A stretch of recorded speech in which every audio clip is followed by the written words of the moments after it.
കോഴിക്കോട് ആത്മീയ ചികിത്സയുടെ മറവിൽ ലൈംഗിക ചൂഷണവും സാമ്പത്തിക തട്ടിപ്പും നടത്തി പോലീസ് പിടിയിലായ കാളന്തോട് മുഹമ്മദ് മഷൂഖ് തങ്ങൾക്കെതിരെ കൂടുതൽ വെളിപ്പെടുത്തലുമായി സ്ത്രീകൾ രംഗത്ത്. നിരവധി സ്ത്രീകളെ ലഹരി മരുന്ന് നൽകി ലൈംഗിക ചൂഷണത്തിന് ഇരയാക്കി എന്നതാണ് പരാതി. ഇടനിലക്കാർ വഴിയാണ് സ്ത്രീകളെ കണ്ടെത്തുന്നതെന്നും പരാതിക്കാരായ യുവതികൾ റിപ്പോർട്ടറിനോട് പറഞ്ഞു. എൻ്റെ ഹസ്ബൻഡിന് ജോലി തടസ്സം വന്നു. അത് ഞാൻ അവരടുത്ത് ഷെയർ ചെയ്തപ്പോൾ അവൻ പറഞ്ഞു, കളന്തോടുള്ള ഒരു തങ്ങളുണ്ട്, മഷഹൂർ തങ്ങൾ, കുഞ്ഞിപ്പ തങ്ങളെന്ന് പറയും, മോനൂറ്റയ്ക്കല്ലേ നിന്നെ ഞാൻ സംരക്ഷിച്ചോളാം, സുന്ദരിയാണ്, ഞാൻ നിന്നെ കല്യാണം കഴിച്ചോളാം, നിൻ്റെ എല്ലാ കാര്യങ്ങളും ഞാൻ നോക്കിക്കോളാം. പിന്നെ അയാൾ എന്നോട് പറഞ്ഞു, മോനെയൊന്നും കൂട്ടാണ്ട നീ എന്ത് ചെയ്യണം, വീട്ടിലോട്ട് വരണം എന്ന് പറഞ്ഞു. അപ്പോൾ ഞാൻ എന്ത് ചെയ്യുക, വണ്ടി കാര്യങ്ങളൊക്കെ വിടാം, ക്യാഷിൻ്റെ കാര്യമൊന്നും നോക്കണ്ട, ഞാൻ ചെയ്തു തരാമെന്ന് പറഞ്ഞു. അങ്ങനെ എന്നെ വീട്ടിലോട്ട് വിളിച്ചിരുത്തി. ഇതൊക്കെ കഴിഞ്ഞ ശേഷം പിന്നീടാണ് ഞാൻ അറിയാൻ കഴിയുന്നത്, എന്നെപ്പോലുള്ള ഭിന്നശേഷിക്കാരിയായ കുട്ടികളെ ഇയാൾ ചൂഷണം ചെയ്തിട്ടുണ്ട്. ഇതേ മോഹന വാഗ്ദാനങ്ങൾ അയാൾ പറഞ്ഞിട്ടുണ്ട്. ക്രൂരമായിട്ട് നിങ്ങളുടെ മകൻ്റെ അസുഖം മാറാത്തതും വീട്ടിലെ പ്രോബ്ലങ്ങൾ മാറാത്തതിനും കാരണമായിട്ട് നിങ്ങൾക്കൊരു 7 ആഴ്ച കണ്ടിന്യൂസ് ആയിട്ടുള്ള ഒരു ഉഴിച്ചൽ ട്രീറ്റ്മെൻറ്റ് നടത്തണം. അതിന് പെണ്ണുങ്ങളുണ്ടാവും എൻ്റെ കൂടെ കൂട്ടിനെന്ന് പറഞ്ഞു. അപ്പം എനിക്ക് ഒരു കഷായം കുടിക്കാൻ തന്ന്, ഈ ഉഴിച്ചലിൻ്റെ ഭാഗമായിട്ടുള്ളതാണെന്ന് പറഞ്ഞിട്ട് അത് ഞാൻ കുടിച്ച് കഴിഞ്ഞതോടുകൂടി എനിക്ക് അറിയുന്നുണ്ട്, പക്ഷേ റിയാക്ട് ചെയ്യാൻ പറ്റുന്നില്ല. നിരവധി സ്ത്രീകൾ ഇയാളെ വലയിൽ കുടുങ്ങുന്നുമുണ്ട്. 12 വയസ്സുള്ള കുട്ടീനെ പോലും യൂസ് ചെയ്യുന്നുണ്ടെന്നാണ് പറഞ്ഞത്. അത് കേട്ടപ്പോഴാണ് എനിക്ക് അടങ്ങിയിരിക്കാൻ തോന്നിയില്ല, ഞാനിങ്ങനെ വന്നത്. അഭിലാഷാണ് കോഴിക്കോട് നിന്ന് ചേരുന്നത്. അഭിലാഷ്, ഒന്നല്ല നിരവധി സ്ത്രീകളാണ് ഇപ്പോൾ പരാതിയുമായി എത്തുന്നത്. ഞെട്ടിക്കുന്നതാണ് അവർ പറയുന്ന ഓരോ കാര്യങ്ങളും.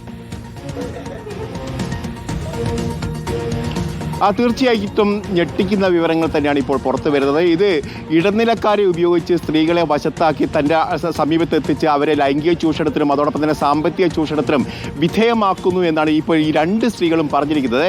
ഇതിൽ പ്രധാനമായും വാട്സപ്പ് ഗ്രൂപ്പ്, അതായത് ഭിന്നശേഷിക്കാരുടെ വാട്സപ്പ് ഗ്രൂപ്പിൽ ഇവരുടെ ഇടനിലക്കാരനുണ്ടായിരുന്നു. ആ ഗ്രൂപ്പിൽ തൻ്റെ ചില ബുദ്ധിമുട്ടുകളൊക്കെ പങ്കുവച്ചിരുന്നു. ആ ബുദ്ധിമുട്ടുകൾ പങ്കുവെച്ച ബുദ്ധിമുട്ടുകളിലൂടെയാണ് തന്നെ സമീപിക്കുകയും തന്നെ ഈ മഷൂഖ് തങ്ങൾക്ക് അരികിലേക്ക് എത്തിക്കുകയും ചെയ്തെന്നാണ് ഈ ഭിന്നശേഷിക്കാരിയായ യുവതി പറയുന്നത്. അതിനുശേഷം തന്നെ മോഹന വാഗ്ദാനങ്ങൾ നൽകി, അതോടൊപ്പം തന്നെ സംരക്ഷിക്കാമെന്നും വിവാഹം കഴിച്ചുകൊള്ളാമെന്നൊക്കെ വാഗ്ദാനം നൽകി. അതിനുശേഷം തന്നെ നിരന്തരം പീഡിപ്പിച്ചു എന്നാണ് പറയുന്നത്. 2019 മുതൽ കഴിഞ്ഞ വർഷം വരെയുള്ള കാലഘട്ടങ്ങളിൽ നിരവധി തവണ തന്നെ പീഡിപ്പിച്ചിട്ടുണ്ട്. ഇത് നിരവധി സ്ത്രീകൾ ഇത്തരത്തിൽ കുടുങ്ങിയെന്ന് അറിഞ്ഞതിന് ശേഷമാണ് താൻ പോലീസിൽ ഒരു പരാതി നൽകിയത്. ആ പരാതിയുടെ അടിസ്ഥാനത്തിലാണ് ഇപ്പോൾ മഷൂഖിനെ ഈ പോലീസ് കസ്റ്റഡിയെടുക്കുകയും ഇപ്പോൾ റിമാൻഡ് ചെയ്തിരിക്കുകയെന്നാണ് ഈ യുവതി തന്നെ പറയുന്നത്. അതോടൊപ്പം തന്നെ മറ്റൊരു സ്ത്രീ പറയുന്നത് തന്നെ കഷായത്തിൽ മരുന്ന് നൽകി തന്നെ പീഡിപ്പിച്ചു എന്നാണ് ഒരു പ്രധാനപ്പെട്ട പരാതി. അതോടൊപ്പം തന്നെ അവർ പറയുന്ന മറ്റൊരു കാര്യം എന്ന് പറയുന്നത്, തൻ്റെ കയ്യിലുണ്ടായിരുന്ന 45 പവൻ സ്വർണം ഉണ്ടായിരുന്നു. ആ സ്വർണം ഈ മന്ത്രവാദത്തിൻ്റെ മറവിലാണ് തട്ടിയെടുത്തിരിക്കുന്നത്. തൻ്റെ ഒരു സ്ഥലമുണ്ട്, ആ സ്ഥലത്ത് വെച്ചാൽ സ്വർണം ഇരട്ടിക്കുമെന്ന് പറഞ്ഞു.